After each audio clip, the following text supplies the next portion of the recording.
أعوذ بالله من الشيطان الرجيم. بسم الله الرحمن الرحيم. الرحمن علم القرآن خلق الإنسان علمه البيان. الشمس والقمر بحسبان والنجم والشجر يسجدان والسماء رفعها ووضع الميزان ألا تطغوا في الميزان وأقيموا الوزن بالقسط ولا تخسروا الميزان.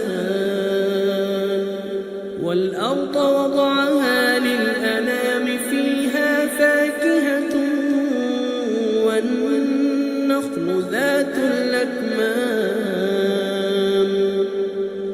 والحب ذو العصف والريحان فبأي آلاء ربكما تكذبان.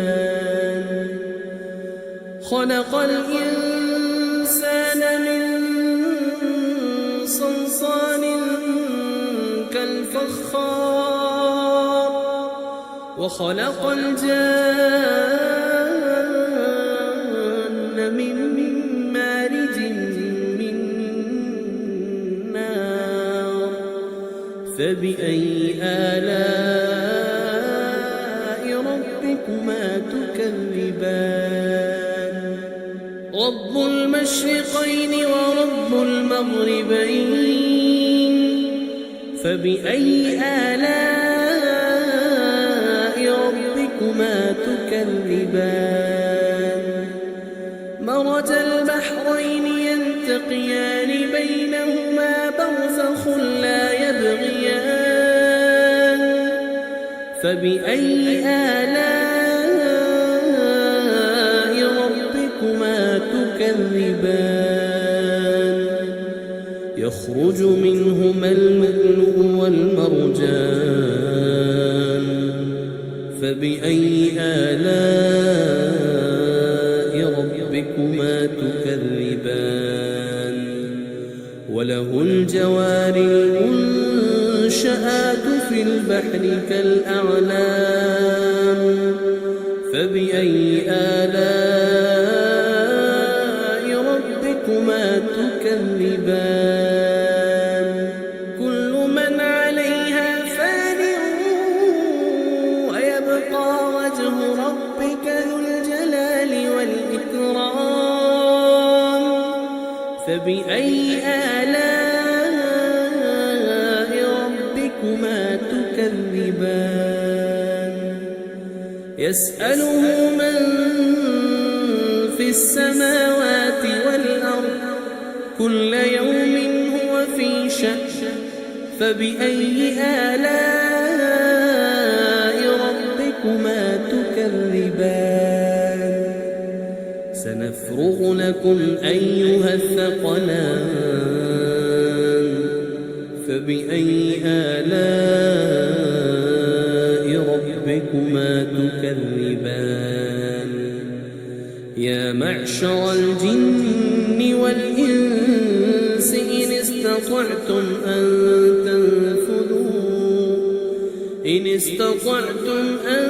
تنفذوا من أقطار السماوات والأرض فانفذوا لا تنفذون إلا بسلطان فبأي آلاء ربكما تكذبان. يرسل عليكما شواظ من نار ونحاس فلا تنتصران فبأي آلاء ربكما تكذبان.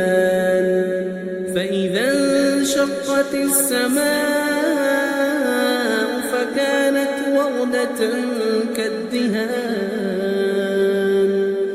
فبأي آلاء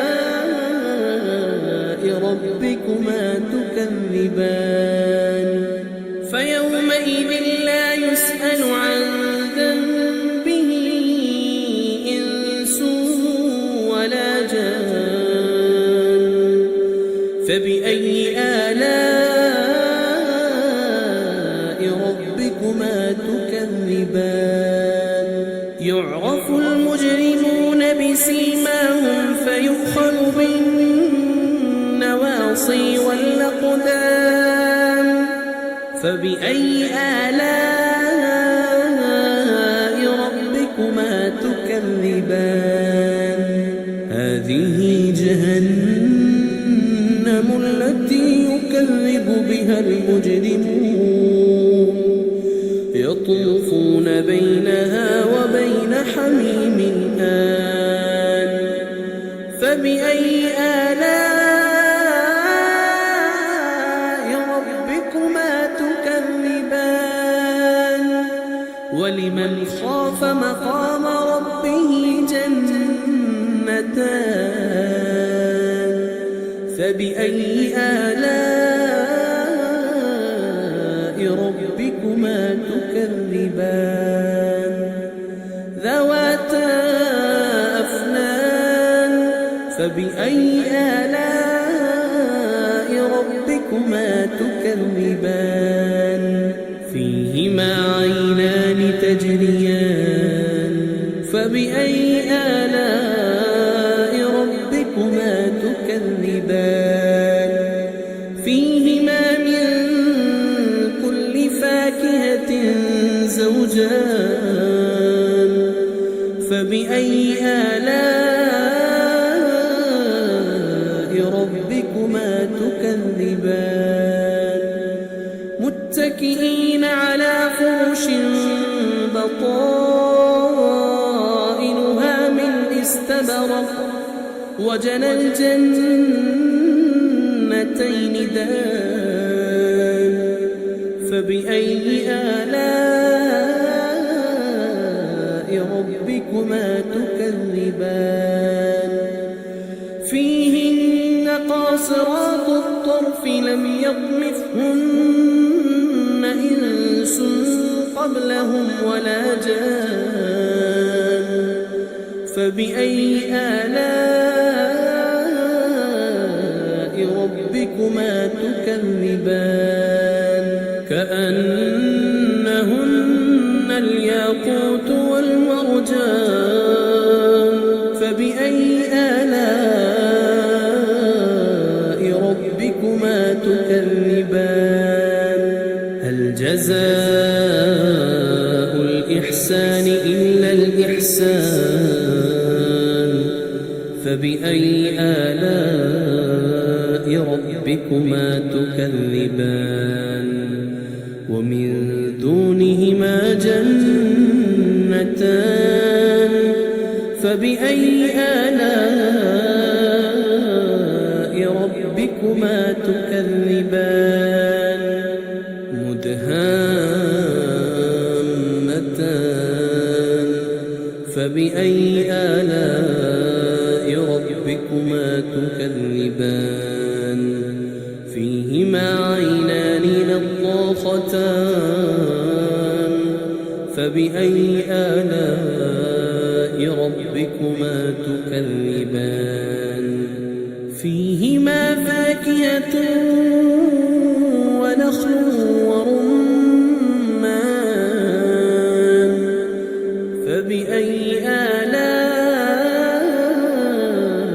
ربكما تكذبان فيهن خيرات حسان فبأي آلاء ربكما تكذبان حور مقصورات في الخيام فبأي آلاء ربكما تكذبان لم يطمثهن إنس قبلهم ولا جان فبأي آلاء ربكما تكذبان متكئين على رفرف خضر وعبقري حسان فبأي آلاء ربكما تكذبان تبارك اسم ربك ذي الجلال والإكرام